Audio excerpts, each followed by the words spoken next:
Here's a New Year message for you to send. Earth is protected by me and my mates, this year and every other. Here we go!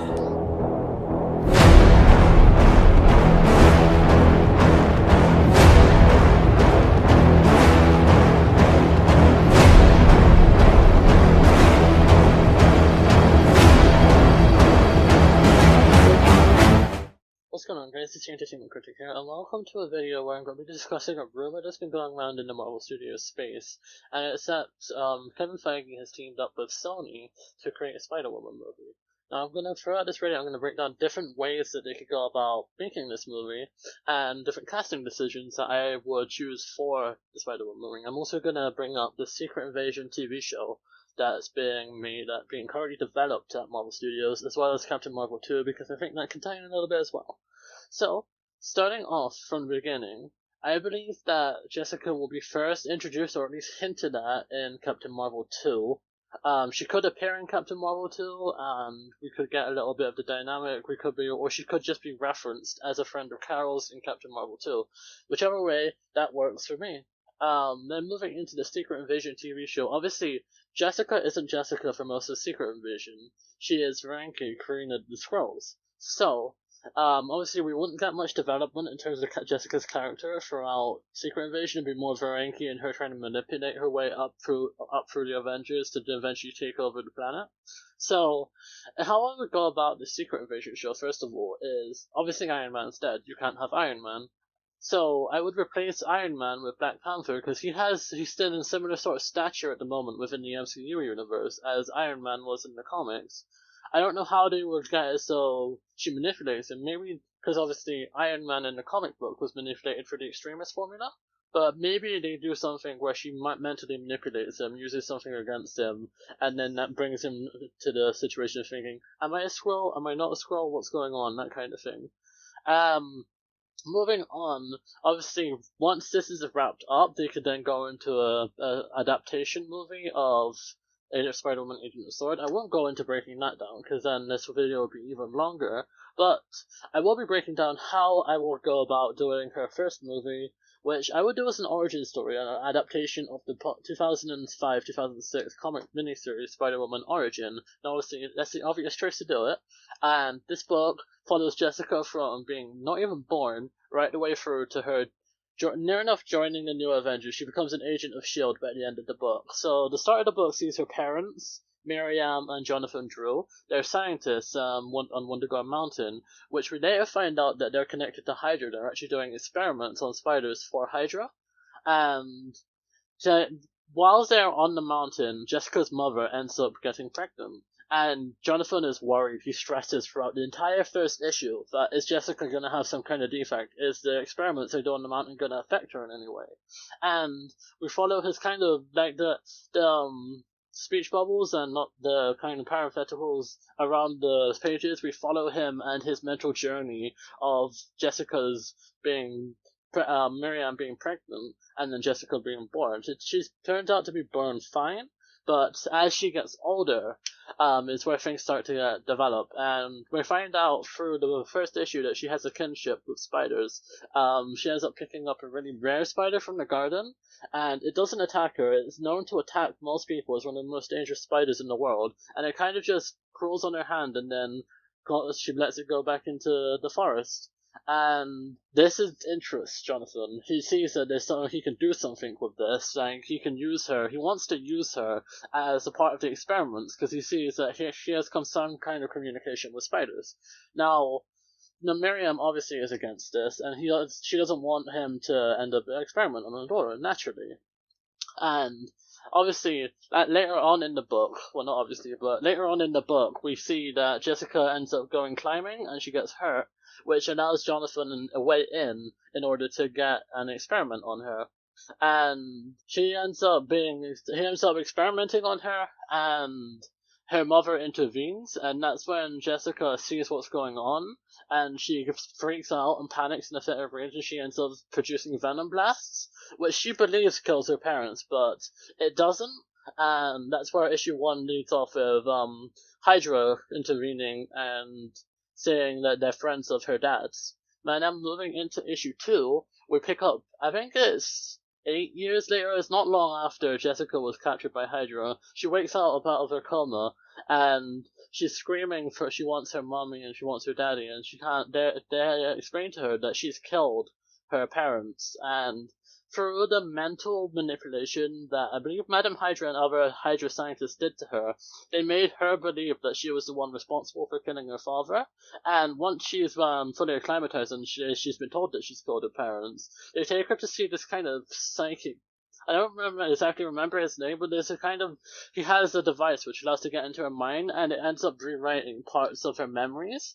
And it's kind of like a mental block in a way. They use it to control her because her nanny that she used to have, who used to spend a lot of time with her, they end up replacing her head with the head of a horse, I believe it was, head of a horse or a cow to kind of like terrify her. Because now obviously her mind is still in the child space, even though her body's gotten older.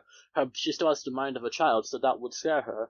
And later on in issue 5, we see that another thing that she changed is she changed her father. She sees her father as like a wolf figure, and that's what we saw when she killed him.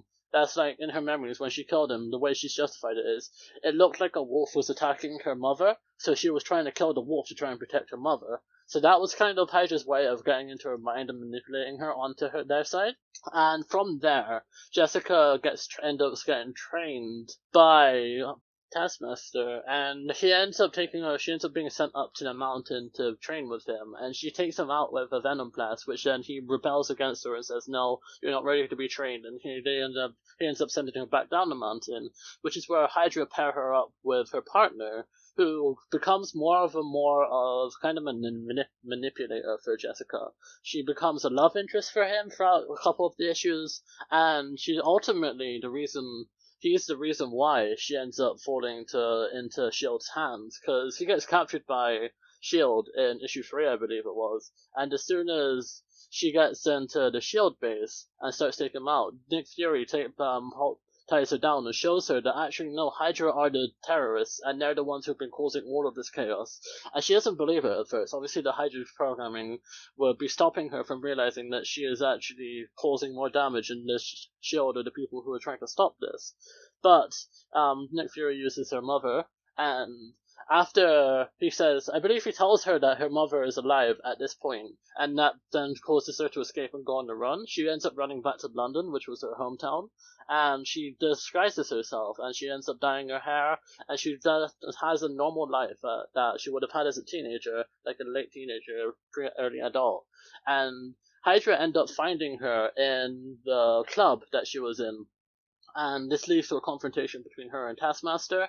Taskmaster has an appearance of a wolf this time as well, which is something that I'm presuming was put within the Hydra programming. Once she ends up taking out all of the Hydra folks and Taskmaster, and Nick Fury comes and finds her and tells her that, I found your mother, I know where she is. He ends up giving her the address, and she goes to where Nick Fury says that her mother is, and upon arriving she finds that Hydra have actually sent goons after her mother, and she watches her mother as she dies, and she ends up getting her neck snapped, I believe. Jessica rebels against the man, and he says, screw this, I've got a reputation to uphold. As soon as he leaves, Jessica flees for the toilet, and she ends up throwing up, screaming mommy, and it's so heartbreaking. This then leads into issue 4, which is a weird one. She's on a boat, issue 4 or 5, she's on a boat, and she's on a boat in a bikini, and she's on a Hydra boat for whatever reason, I'm not entirely sure. I think she was kidnapped and she wakes up, and there's this really creepy guy on there who wants to do really weird things, which I'm not going to get into. And she obviously ends up escaping the boat, and it leads her to a Hydra facility, which is where we pick up in issue 5. Going into issue 5, she's in the Hydra facility, and she ends up finding her father. He says, Jessica, I can't believe you're alive, you're grown up now. And he ends up explaining to her that he is a part of Hydra, he is Hydra, and we find out that her father has been helping Madam Hydra, Viper, in creating a clone army of Jessica, and this is where the story becomes a lot more like a Marvel Studios project, because this is kind of like a Marvel final act. She ends up having to fight her way out of the base, through the Hydra groups and then eventually the clones of herself, and it has such a badass conclusion to this fight, because she's like, she knows she can't win the fight, and she's like, I know I can't win, but I don't need to win, I just need to hold you here. And then the base ends up getting blown up, and she's left there. She's basically on the brink of death, which is where the helicarrier comes up and picks her up with Nick Fury.